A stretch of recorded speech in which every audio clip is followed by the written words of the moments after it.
महोदय, Rajasthan coaching centre नियंत्रण और विनिमय विधेयक 2025। माननीय सभापति महोदय, जब मैंने इसको पढ़ा तो जब परिभाषाएं मैंने पढ़ी और परिभाषाओं का जो क्लॉज है घ, उसको देखिए आप, किसी संस्था में अध्ययनरत विद्यार्थियों को शैक्षणिक सहायता के लिए 50 से अधिक विद्यार्थियों को कोचिंग प्रदान करने के लिए स्थापित, संचालित और प्रशासित कोई सेंटर इसमें सम्मिलित है। अब आप इसका अर्थ सीधे सीधे समझिए कि यदि कोई 50 विद्यार्थियों को भी लेकर के पढ़ा रहा है तो वो भी कोचिंग सेंटर है, और कोचिंग सेंटर है तो उस पे भी इस बिल के सारे प्रावधान लागू होंगे। तो इसका मतलब ये है कि जो बड़े बड़े कोचिंग संस्थान हैं वो तो आराम से तरक्की कर लेंगे, लेकिन जो छोटे मोटे कोचिंग संस्थान बना करके अपनी रोजी रोटी कर रहे हैं और बच्चों को सुविधा दे रहे हैं, क्योंकि जयपुर, कोटा और सीकर में बड़े बड़े कोचिंग सेंटर हैं, लेकिन जो गाँव में कोचिंग सेंटर की आवश्यकताओं को पूरा कर रहे हैं 50 बच्चों के साथ में, तो क्या आप उनको भी ऐसी बाध्यता से आबाद करेंगे क्या? तो मेरा निवेदन है कि इस प्रकार के प्रोविजन जो एक्ट में बिना सोचे समझे किए गए, उनको एक बार देखने की आवश्यकता, उनको एक बार पढ़ने की आवश्यकता है। माननीय सभापति महोदय, लगभग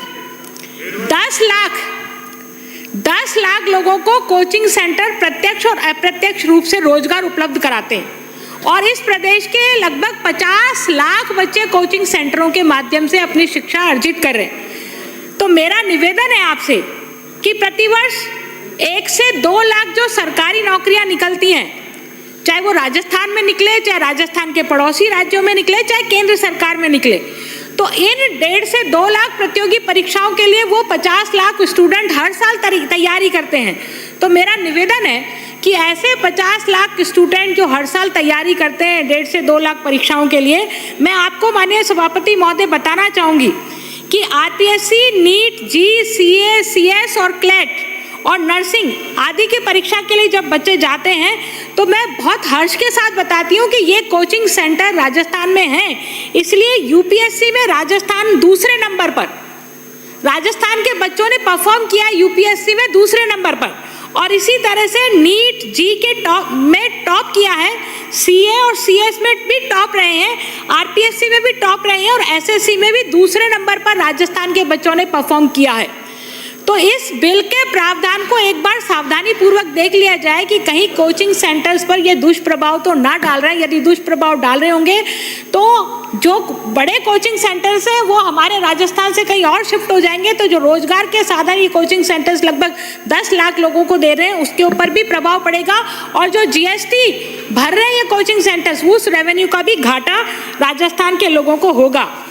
इसके अतिरिक्त माननीय सभापति महोदय, मुझे ऐसा लगता है कि ये बिल जिन्होंने भी बनाया, इसमें बहुत सारे प्रोविजन अच्छे किए हैं, ऐसा नहीं है कि ये पूरा का पूरा बिल खराब है, लेकिन इस बिल को बनाते समय सिर्फ नौकरशाही को ही इसमें डाला गया है, चाहे वो स्टेट प्राधिकरण हो, चाहे वो डिस्ट्रिक्ट लेवल की समिति हो। स्टेट प्राधिकरण में भी हायर एजुकेशन के सेक्रेटरी को पदेन सदस्य बनाया गया है, और जो कोचिंग सेंटर्स के नॉमिनी हैं या अभिभावक गण हैं वो अध्यक्ष ही उनको नाम निर्देशित करेंगे। तो अध्यक्ष तो किसी को भी नाम निर्देशित करता है, यही परंपरा चली आ रही है। जरूरी नहीं है कि वो कोचिंग में पढ़ने वाले जो बच्चे हैं उनके अभिभावकों को ही नाम निर्देशित करें, उनको ही नॉमिनेट करें, किसी भी एक्स वाई। इसको देखने वाला कौन बैठा है, इसको तय करने वाला कौन बैठा है? इसलिए मेरा निवेदन है कि ये किसी गैर सरकारी सदस्य को इसका अध्यक्ष बनाना चाहिए, या तो प्राधिकरण के लेवल पर अध्यक्ष बनाओ आप, या डिस्ट्रिक्ट लेवल की समिति पर किसी जनप्रतिनिधि को भी उसमें डालो। एक दूसरा मेरा कहना है, क्योंकि कलेक्टर को इस समिति का अध्यक्ष बनाया गया है, कलेक्टर लगभग, जैसा हमारे नसीराबाद से आने वाले हमारे सदस्य ने कहा, कि लगभग 50 से अधिक कमेटियों का अध्यक्ष है, उनको इतनी फुर्सत ही नहीं होती कि वो किसी समिति में जाए। मैं आपको निवेदन करना चाहती हूँ कि सतर्कता समिति जैसी महत्वपूर्ण समिति में भी कभी एसपी आते ही नहीं है उस मीटिंगों में, तो एसपी इन मीटिंगों में कैसे आएंगे? सिर्फ नाम लिख देने मात्र से ये नहीं होने वाला है। इसलिए मेरा आग्रह है कि आपको इस प्रोविजन को देखना चाहिए। इसके अतिरिक्त माननीय सभापति महोदय, ये निश्चित रूप से ये बात मैं कहने के लिए एग्री करूंगी कि पिछले 10 सालों में जिस तरह से लोगों को लगा है कि नहीं, कोचिंग सेंटर्स में जाने के कारण से बच्चों में वो आईक्यू डेवलप हो जाएगा, या बच्चे इंटेलिजेंट हो जाएंगे, या बच्चे उस परीक्षा को पास करने की महारत हासिल कर लेंगे। और उसी मानसिक दबाव के कारण से जो कोचिंग सेंटर्स का मानसिक दबाव होता है, और इसमें कोचिंग सेंटर्स ही जिम्मेदार नहीं है, इसमें अभिभावकगण भी उतने ही जिम्मेदार हैं जितने कि कोचिंग सेंटर्स जिम्मेदार है। तो हमने अभिभावकों के लिए इसमें क्या प्रोविजन किया, इस पूरे एक्ट में अभिभावकों की कोई जिम्मेदारी तय नहीं की है। उसका आईक्यू लेवल है नहीं, और आप जी की तैयारी करा रहे हैं, नेट की तैयारी करा रहे हैं, तो ऐसी स्थिति में वो बच्चा कैसे पार कर पाएगा, और इसलिए मानसिक दबाव में रह करके आत्महत्या करता है। तो ये जरूर है कि आत्महत्याओं के कारण से भी सरकार ने सोचा कि इस बिल को जल्दी से जल्दी लाना चाहिए।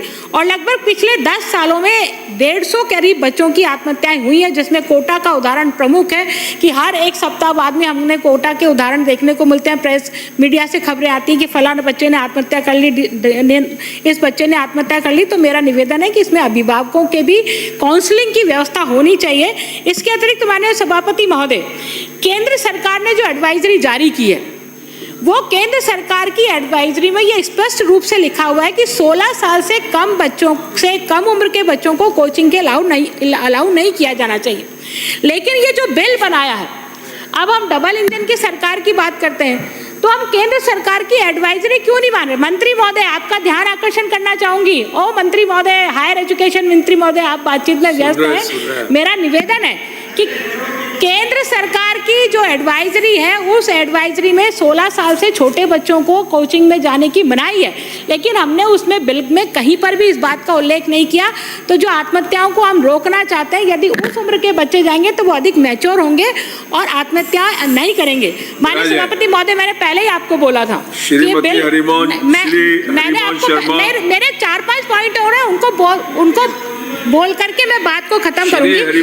माननीय सभापति महोदय, 2-3 पॉइंट और है ना मेरे, 2-3 पॉइंट ही है बस। इसको मैं निवेदन करना चाहूंगी कि ये लाइसेंस राज, ये लाइसेंस राज आप लाना चाहते हैं इस बिल के माध्यम से, तो लाइसेंस राज नहीं आए। जो आपने पेनल्टी लगाई है 2 लाख की और 5 लाख की, वो पेनल्टी बहुत अधिक है। छोटे कोचिंग सेंटर्स उसको वेल नहीं कर पाएंगे, इसलिए मेरा निवेदन है कि वो पेनल्टी को आप कोचिंग सेंटर्स के अकॉर्डिंग रखें कि जितना बड़ा कोचिंग सेंटर होगा उसके अकॉर्डिंग उसकी पेनल्टी होगी। मेरा निवेदन है आपसे कि प्रदेश में जो कोचिंग संस्थान है उनके लिए माननीय सभापति, 2-3 पॉइंट और है, 2-3 पॉइंट और है।